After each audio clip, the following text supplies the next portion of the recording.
first thing to mention is the fact that it was a remarkable sight yesterday watching Keir Starmer perfect the dark art of necromancy as he brought Enoch Powell's spectre from beyond the grave once again. And now, obviously, as you've seen, today, how fast things move. You can't go a road without seeing the stormtroopers now patrolling the streets to obviously kick out all of these immigrants.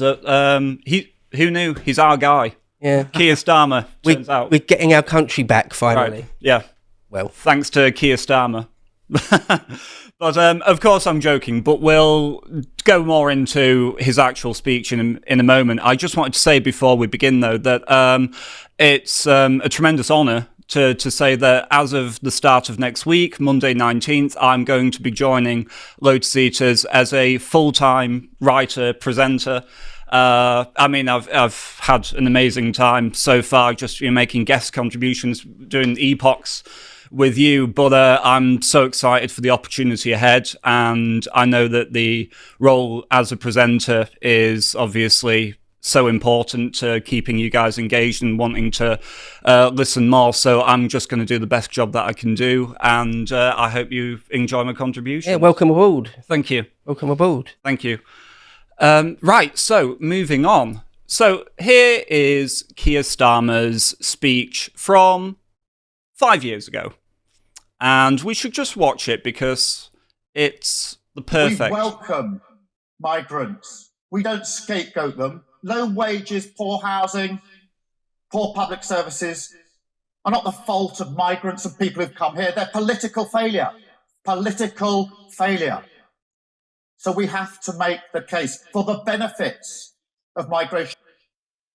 Yeah, sorry, it sounds like he's in a wind tunnel. Don't know what's going on there.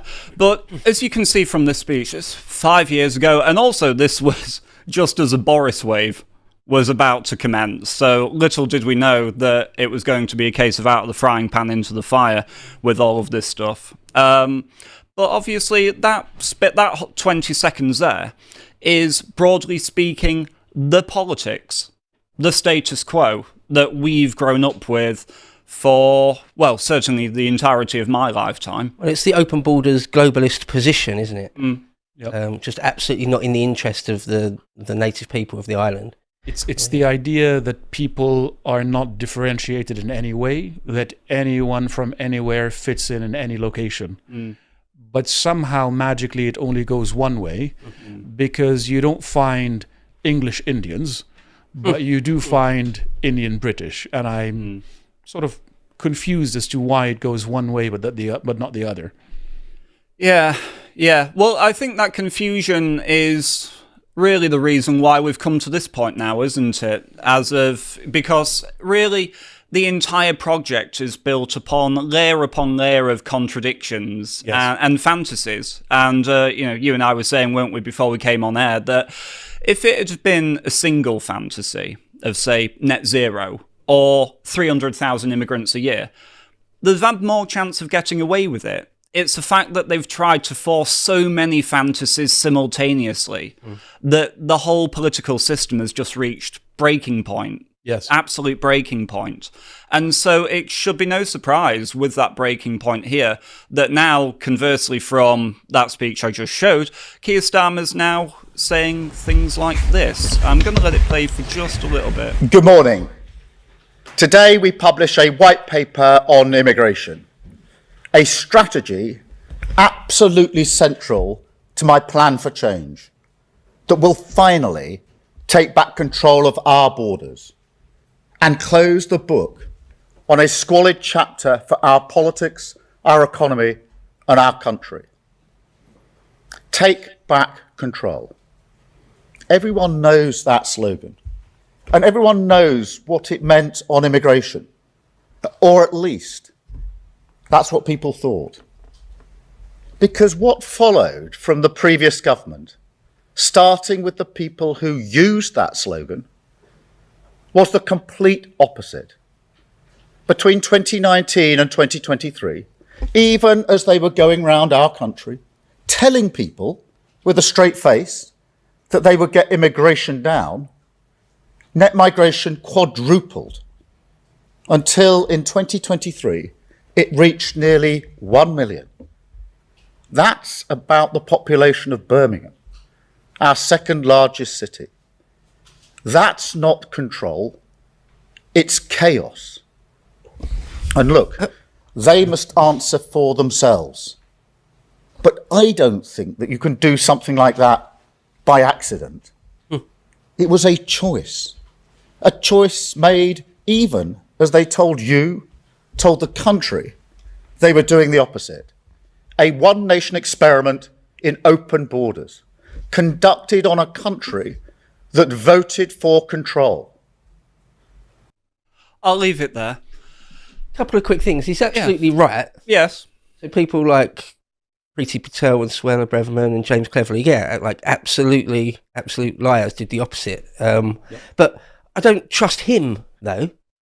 Like, you're sounding tough, but I absolutely don't trust him to do anything different. No, I don't think he has any... I think what he's trapped with is that he must use this rhetoric, but he hasn't shown any willingness to do anything that enforces this rhetoric. And let's say he brings the numbers down from 1 million to 800,000 or 500,000 or even 250,000. That's still pretty extreme. Yeah, right. Yeah. For a country with a population of 50, 60 million. So he's saying the right things for now and making his base extremely angry and creating a big grift within the left between the various ethnic alliances and the extreme left ideologues around net zero, open borders, etc. That's going to cost him politically, especially if he doesn't follow up. He can't bill 500,000 net migration as a success story. That's just not credible.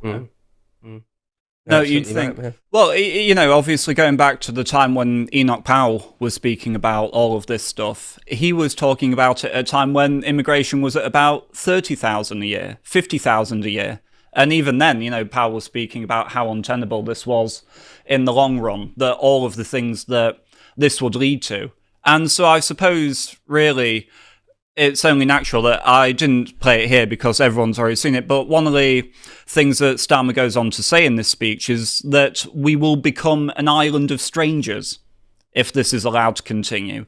Elephant in the room, of course, is that we are already there. That is already the case. If you go to Ilford or Dagenham or Swindon, then you do already feel... Almost anywhere. Yeah. Almost anywhere. Yeah, there's very few places now that aren't touched by it. And I actually think that might, well, not might, but I think that really does tie into why the force and anger, you can feel it rising, because all of those places that 10 years ago, 20 years ago, were reasonably unaffected, reasonably shielded from mass immigration, the Tories, and then the Boris wave in particular, has really just shoved it all in their faces. It's impossible to hide from it now. There are no more carpets left to sweep this under. Yes. Yes. And remember, the original policy objective of Tony Blair and co. Was to rub the noses of the right in diversity. This was a conscious policy choice. He's blaming it on the Conservatives, rightly so, because they deserve an enormous amount of blame. But this was the consensus position. This was the centrist position, and the extreme position was simply stating the fact that different cultures are different and that different countries are in fact unique. And if you want to preserve them, you want to preserve their uniqueness. Radical stuff. Very revolutionary stuff, crazy stuff, yes. One tiny fedora tipping note I might add is that there's an old usage for the word strangers. Like in Shakespeare, you'll find they'll talk about strangers, and that just means foreigners, because obviously the modern colloquial use of the word stranger just means someone you don't know. But I'm pretty sure Enoch Powell was using it in the older usage.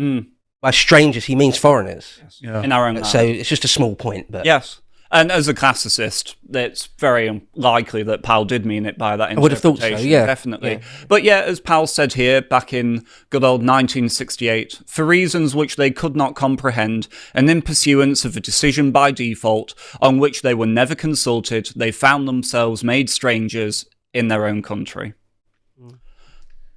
Wow. Obviously true. Come to the age of Enoch Starmer. Yes. Yes. Who would have thought? Yeah. Reichsmarshal Starmer. It's gonna bring down the hammer. Yeah. There's a ring to it, doesn't it? So, so let's get through the takes, shall we? All those wonderful, wonderful takes on this. From Jeremy Corbyn, he said that the problems in our society are not caused by migrants or refugees. They're caused by an economic system rigged in favour of corporations and billionaires. If the government wanted to improve people's lives, it would tax the rich and build an economy that works for us all. Except the rich, presumably. It's not supposed to work for them. May I make 2 comments here? Please. Just about Mr. Corbyn's understanding of elementary economics. Corporations and billionaires do benefit enormously from an endless flow of cheap labor. Of course. And one of the costs of cheap labor is reducing the need for automation. Automation raises labor productivity and results in a more skilled workforce and therefore higher wages. So if Mr. Corbyn was on the side of the working class, he might benefit from a quick course in economics that would help him understand these things. As for taxing the rich, in a financial economy, you cannot do it, or you can only do it up to a point. Because in a financial economy, you can always move your wealth offshore. And that is resulting because Starmer is trying to tax the rich, contrary to what Corbyn is saying. That is resulting in a reduction in the tax base, not in higher tax revenues for the government. So these guys insist on not understanding elementary economics. They deny that wages also obey the laws of supply and demand, as does housing and the price of other basic goods. Their insistence on denying economic reality is just insane. And it's driven purely by dogma. Oh, entirely. And it's more and more obvious as well. I mean, this might have persuaded people who don't really know much in 2005 or 2015 even. But it's just so out of date. It's like 1970s out of date, what he's saying here. Yeah. I do quite like Bovril's response there on the bottom. Probably can't read it out because it's expletive. But it's just like, the billionaires didn't rape 250,000 white children over the past 30 years. No. So what on earth are you talking about? But that really is an economy that works for us all. I don't want the economy to work for everyone. I don't want the economy to work. I don't want Britain to work for a Somali who just got off the boat, right? I don't want Britain to work for someone living in a Pakistani ghetto over in... No, Britain should work for British people, first and foremost. Given the benefits and tax system, yes, it does work for recently arrived migrants better than it works for anyone else. Because, if you want a 16, 17-year-old to start gaining work experience, they're going to do Deliveroo jobs or McDonald's or something along these lines, which sort of set them up on a career path, or give them some real life experience that then helps them get a real job. And by closing that employment avenue, you're making sure that the economic system doesn't work for these people. So the extent of economic illiteracy required to support open borders is absolutely... It's so insane that it must be dogmatic and deliberate. Yeah. The idea that we need more immigrants to support the infrastructure for a society that has been flooded by millions and millions of immigrants. There's the old saying that the bureaucracy is expanding to supply the demands of the bureaucracy. Yeah. So same with this. The immigration must increase to facilitate increased immigration. It's just nonsense, isn't it? It's just nonsense. Yeah, it is. But going back to what you were saying, Bo, about the fact that this is so old hat, this feels like something out of the 70s. This is another example. MP for Perth here says by the 2030s, Scotland will be in population decline, with a smaller working age cohort unable to support an increasingly elderly society. Starmer has just announced an immigration policy that is counter to Scottish interests, and he just does not care. Look, on the one hand, I'm all for vanquishing Scotland finally and subjugating them, but not like this. Oh, the Daily Record will have you on their front page saying such a thing. Hope not hate will got your number for daring to criticise Scotland on any level. I could never, I wouldn't dare plagiarise your finest moments. It's just pure 1984 double speak, that it's against Scotland's interest. Scotland's interest is it isn't. More people being there who are not Scottish. Look, even then, I have to hammer home the economic point. On average, most migrants from Middle East, Africa are a net fiscal cost, not a net fiscal benefit. So they will not help pay for pensions, part one. Part two, part of the problem is the existence of pensions because the role of the family has been outsourced to the state. Sure. Your children should be taking care of you in your old age, not random strangers that have no connection to you. Now, through misfortune or providence, you might find yourself alone in your old age, in which case a Christian society would have an obligation towards you. Yes, but this can't be the default mode of a society because that outcome becomes inevitable. So again, there's a level of economic illiteracy animating these arguments. Surprising. I think what you said earlier is absolutely right. It's sort of slightly more than sort of merely being illiterate. It's deliberate, isn't it? Yes. It's like a deliberate ignorance. It's dogma. Right. Yes. Yeah. Not like I accidentally haven't read enough economics. Yes. They want to destroy our country. I think as well the reason why this particular term of island of strangers, which is the one line from Starmer's speech that all of the left seems to have latched onto, that islands of strangers is rivers of blood 2.0. Yes. But slightly duller. But the fact is that ultimately, I think one of the reasons why they feel so threatened by that expression of an island of strangers is because on an emotional level, it actually does meet the demand of saying, no, the emotional needs of the British people come before the economic concerns of new arrivals. I think because implied within it is a reality that British people, Lebanese people, Syrian people, Egyptians, Turks, Somalis are genuinely different peoples who view each other as strangers. So, consciously or otherwise, Keir Starmer finally recognized the existence of England as a nation and of Britain as a family of nations. And that's what's making them particularly angry, because you're not allowed to say this. Nigerians are permitted to be a nation, but not Europeans. And Starmer accidentally violated that taboo to score a rhetorical point, probably unaware of the importance of the point he was subtly making. Yeah, the true globalist position is that there are no strangers. Yes. Right. Yes, we're all born friends and we're all sort of... Yeah.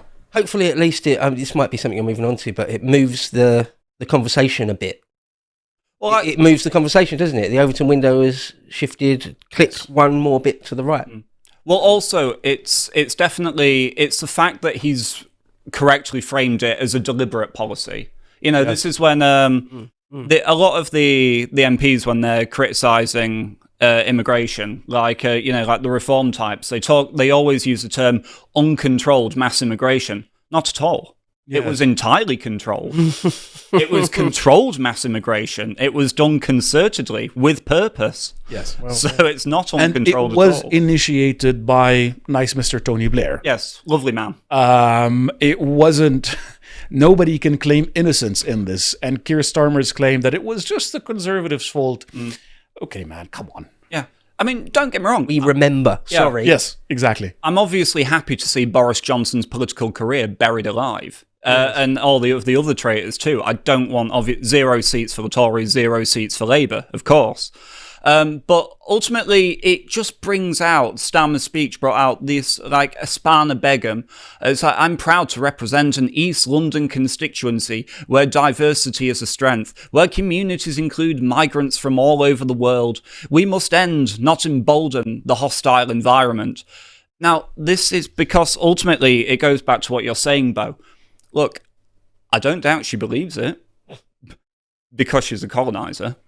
However, fundamentally, they've lost the momentum.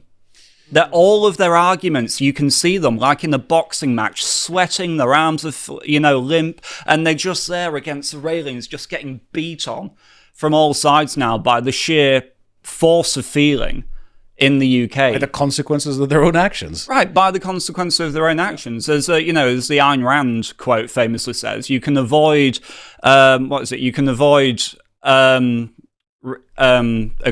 absolutely butchered this, haven't I? It says, I shouldn't mean that. It's you can avoid the reality, but you can't avoid the consequences of avoiding reality, ultimately. And I used to live in East London. I didn't notice a strength when there was a Sharia patrol walking around the house that I was living in, or when I had somebody ring my doorbell on a Friday that I had taken off sick and ask me if I was going to mosque. I really didn't feel particularly enriched by that kind of diversity. No. Remember, places like East London, the East London Mosque, which I used to live next to, most of what's preached there will get you sent to jail in the UAE. Mad, isn't it? It should be emphasized that nothing about this says success. It's not a no, absolutely. No. Yeah, I mean, I'm familiar with East London as well. Like, there's the big mosque is in Whitechapel, isn't it? Yes. And the whole of East London. It's not very diverse. No. It's not a diversity of different peoples. No, it's homogeneous rather, pretty badly. I mean, that Begum, she's just a fifth columnist, so she's going to say things like that. Yeah. Yes. She's going to have to stick to the line that it is diverse and it's a strength. Nearly everyone can see now, unless you're a committed fifth columnist, can see it's just not true. It's just a lie. Yeah. Well, we're not her client group, are we? Right. No, it's that simple. And remember, Begum and everybody associated with her were cheering Pakistan on in the latest India-Pakistan scuffle, and you saw it break down. You saw Sunak sticking up for India and trying to defend India, and you saw people like Ms. Begum saying, no, Pakistan is in the right, India is a rogue state. So there is this pretense that past identities are erased. I don't understand that. I don't get it. And I don't understand why it's one way. For example, I don't understand why nobody in Africa celebrated Sunak becoming prime minister, even though his family had been in Africa for a generation or two. But there was nobody saying, this is the first African prime minister. He was very obviously the first Indian prime minister. Okay, why did staying in Africa not make him African, but staying in Britain made him British? I mean, I say this as an immigrant myself, but I just can't tolerate being lied to all the time. I hate it when people lie to me about anything. Yes. And exactly. And as you were saying about Uspana Begum as well, and all the Pakistan stuff, or no doubt the Palestine stuff as well, it's like they ultimately demand daily your emotional consideration for their foreign ethnic struggles. But when you talk about the plight of England and the Englishmen or the Welsh or whoever it may be, who are indigenous to here, they couldn't give a toss.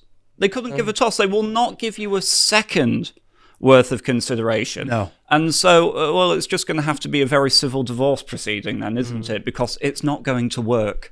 But this was one that I found. The Jonathan Lewis, again, just trotting out the old arguments where he says Britain is a product of immigration and always has been. Now, I'm not going to linger on it, but I did actually just want to bring up, I wrote this piece last year in The Critic called The Enigma of Englishness. I don't really want to go into it in any great detail, but I was just going to say that for those who might not be aware, this argument about the fact that Britain has always been a nation of immigrants is actually an older argument than you might suspect. It's not actually a post-1945 argument. One of the things that I'm going to say in it is the fact that Rudyard Kipling was giving a speech back in 1920 for St. George's Day, and he traces the teleology of this argument all the way back to the 1600s with English writers such as Daniel Defoe, who wrote a poem called A True-Born Englishman, basically ridiculing the idea that the English are actually a people in response to William of Orange becoming king. Because all the English were like, we don't want a foreigner as king. And Defoe was like, well, aren't all your ancestors just Vikings anyway? And so this thing is far older than the mere, yeah. Is that a picture of Kipling or Alf Garnett? It's Kipling. Okay. Fellow birthday buddy of mine. Share the same birthday. Always fun. But yeah, so obviously Morgoth came out and had the correct take. As always. As always, he says, I'm dropping immigration to just 350,000 net. Do you love me now, Reek? Yeah, that really is how it feels. An abusive relationship. Yeah, absolutely. I'm gonna repeatedly punch you in the face a little bit softer. Yeah. Now. I'll only cut off your pinky this time. It's poor Theon. But ultimately, it's that thing that the momentum is at our backs now, and I feel like because now it's come to a position where you've got people like Jenrick in the Tory party, you've got Starmer making this speech in Labour. Yeah, okay, like the Green Party and the SNP will continue to be irrelevant, right, and just be their authentic selves because they are, of course, true believers. But at least these guys have made the political calculation that actually just advocating for immigration now is untenable.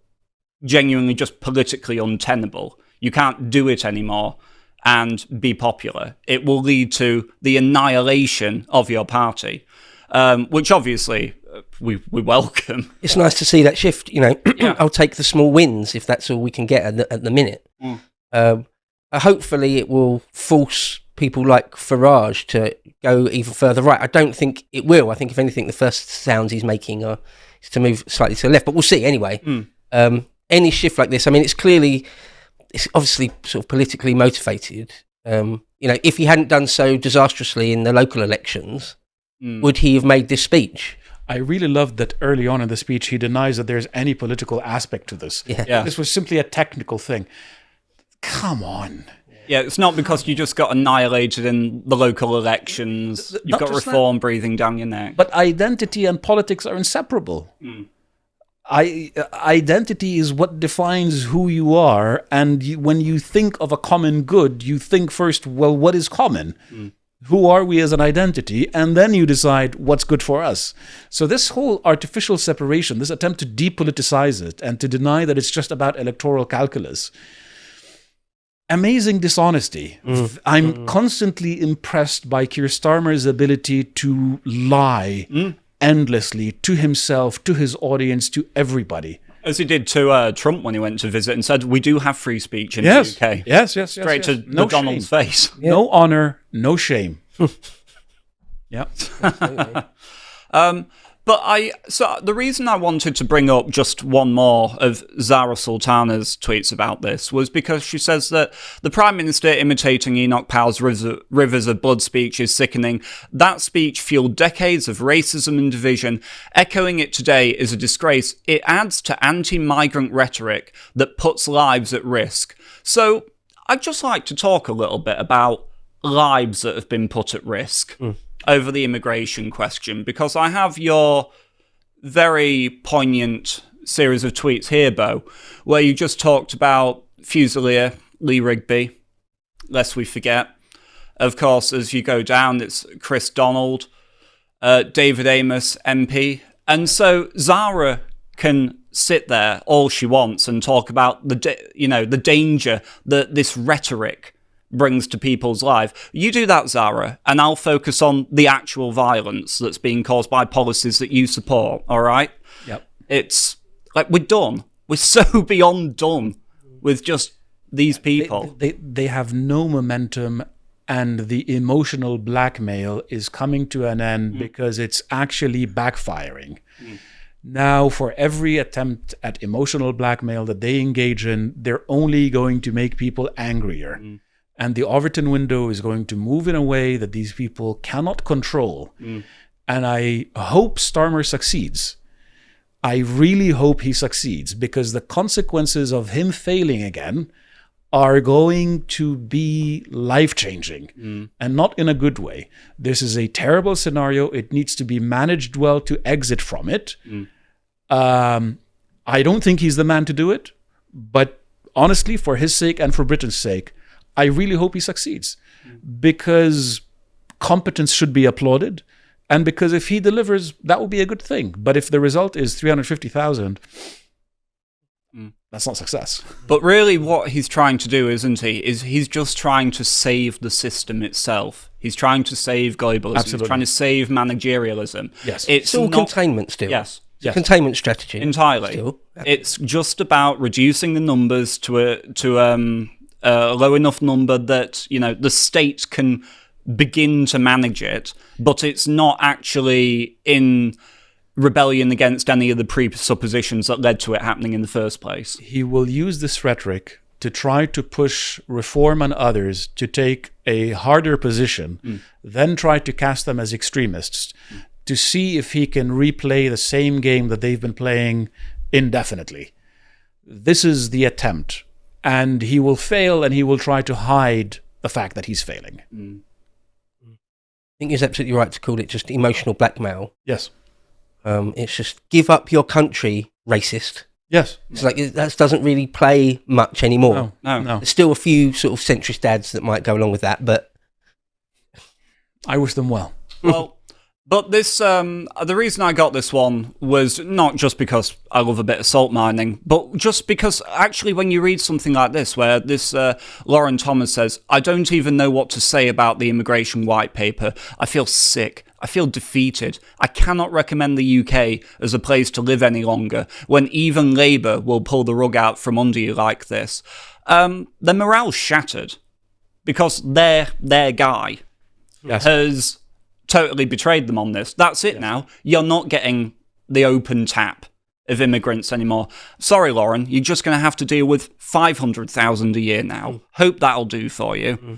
You know, but fundamentally, I think that this speech from Starmer is actually very useful because I feel like it's actually, one, it's divided the left.